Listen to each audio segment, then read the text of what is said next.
ಇದು. JDS ಜೊತೆ ಹೊಂದಾಣಿಕೆ ಮಾಡಿಕೊಂಡಿರೋದು BJP ಕೆಲವು ಒಕ್ಕಲಿಗ ನಾಯಕರಿಗೆ ಇಷ್ಟ ಇಲ್ಲ. ಯಾಕಂದ್ರೆ ಒಕ್ಕಲಿಗ ನಾಯಕನ ಫೇಸ್ ಕುಮಾರಸ್ವಾಮಿ ಅವರಿಗೆ ಮಾತ್ರ ಹೋಗುತ್ತೆ ಅಂತ ಕೆಲವೊಂದಿಷ್ಟು ಜನ ಈ ಮಾತುಗಳನ್ನು ಹೇಳ್ತಿದ್ದಾರೆ. ನೋಡಿ, ನಮ್ಮ ಪಾರ್ಟಿಗೆ ಜಾತಿ ಇಲ್ಲ. ನಮ್ಮ ಪಾರ್ಟಿಗೆ ಇರೋದು ಕೇವಲ ಐಡಿಯಾಲಜಿ, ಸಿದ್ಧಾಂತ ಮಾತ್ರ.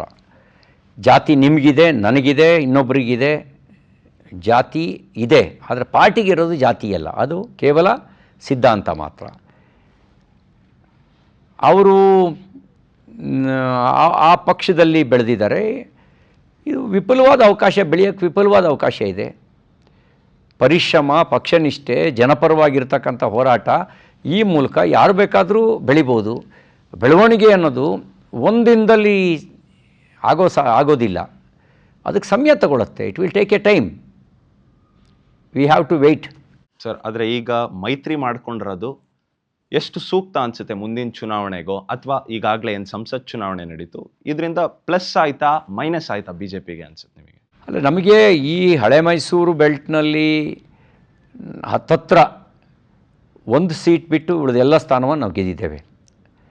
ಹಾಸನ್ ಒಂದು ಹೊರತುಪಡಿಸಿ ಉಳಿದೆಲ್ಲ ಸ್ಥಾನವನ್ನು ನಾವು ಹಳೆ ಮೈಸೂರು ಬೆಲ್ಟ್ನಲ್ಲಿ ಗೆದ್ದಿದ್ದೇವೆ. ಮೈತ್ರಿ ಲಾಭ ಆಗೇ ಇಲ್ಲ ಅಂತ ನಾವು ಹೇಳೋಕ್ಕಾಗಲ್ಲ. ಇದು ಸ್ಪಷ್ಟವಾಗಿ ಹೇಳುತ್ತೆ, ಮೈತ್ರಿಯ ಲಾಭ ಆಗಿದೆ ಅಂತ ಹೇಳುತ್ತೆ. ಮೈತ್ರಿ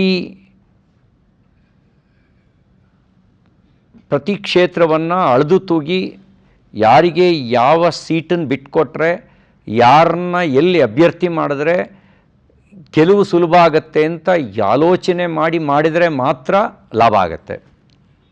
ಅದಿಲ್ಲದೆ ಹೋದರೆ, ವ್ಯಕ್ತಿಗತ ಪ್ರತಿಷ್ಠೆಗೆ ಬಿದ್ದರೆ ಮೈತ್ರಿ ಗೊಂದಲಕ್ಕೆ ಕಾರಣ ಆಗ್ಬೋದು. ವ್ಯಕ್ತಿಗತ ಪ್ರತಿಷ್ಠೆ ಸಮಸ್ಯೆಯನ್ನು ತಂದೊಡ್ಬೋದು. ಹಾಗಾಗಿ BJP ಮತ್ತು JDS ಇವತ್ತು NDAಯ ಭಾಗ. NDA ಗೆಲ್ಲಬೇಕು ಅನ್ನುವಂಥ ಒಂದು ಸಂಕಲ್ಪ ಇಟ್ಕೊಂಡು ನಾವು ಪರಸ್ಪರರು ವಿನ್ ವಿನ್ ಸಿಚುಯೇಷನ್ ಆಧಾರದಲ್ಲಿ ಯೋಚನೆ ಮಾಡಿದ್ರೆ ಖಂಡಿತವಾಗಿಯೂ ಮೈತ್ರಿಯಿಂದ ಲಾಭ ಆಗುತ್ತೆ.